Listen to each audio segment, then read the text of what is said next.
बंदर और मगरमच्छ। एक नदी के किनारे एक जामुन के पेड़ पर एक बंदर रहता था। उस पेड़ पर बहुत ही मीठे मीठे जामुन लगते थे। एक दिन मगरमच्छ खाना की तलाश करते हुए उस पेड़ के पास आया। बंदर ने उससे पूछा, अपने आने की वजह बताओ। तो मगरमच्छ ने बताया कि उसे कल कुछ दिन तक खाना नहीं मिला है। बंदर ने बताया, इस पेड़ पर बहुत मीठे जामुन लगते हैं। उसने कुछ जामुन मगरमच्छ को खाने को दिए। दोनों में मित्रता हो गई। वह बंदर रोज उस मगरमच्छ को खाने के लिए जामुन देता। एक दिन उस मगरमच्छ ने कुछ जामुन अपनी पत्नी को भी खिलाए।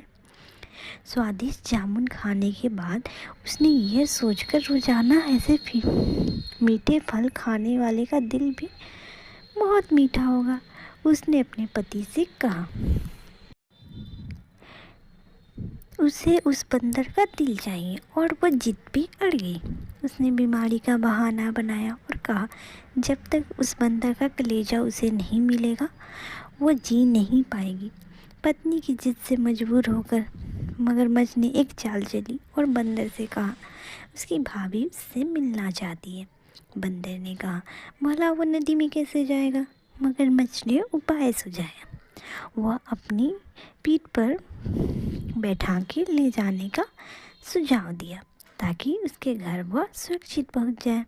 बंदर ने भी अपने मित्र की बात का भरोसा कर पेड़ पे से नदी में कूदा और उसकी पीठ पर सवार हो गया। जब वे नदी के बीचों बीच पहुँचे तो बंदर ने को सही बात बताने में कोई हानि नहीं है ऐसा सोचकर मगरमच्छ ने उसे सारी बात बता दी। बंदर का दिल टूट गया, उसको धक्का लगा, लेकिन उसने अपना धैर्य नहीं खोया।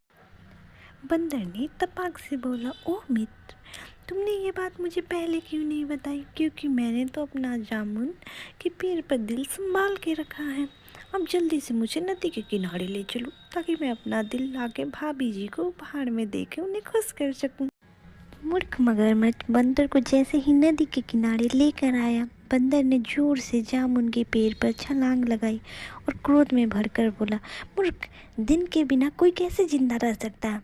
जा, आज से तेरी मेरी दोस्ती समाप्त। शिक्षा। इस कहानी से हमें ये शिक्षा मिलती है कि मुसीबत के क्षणों में धैर्य नहीं खोना चाहिए। अनजान से दोस्ती सोच समझ के करनी चाहिए और मित्रता का सदैव सम्मान करना चाहिए।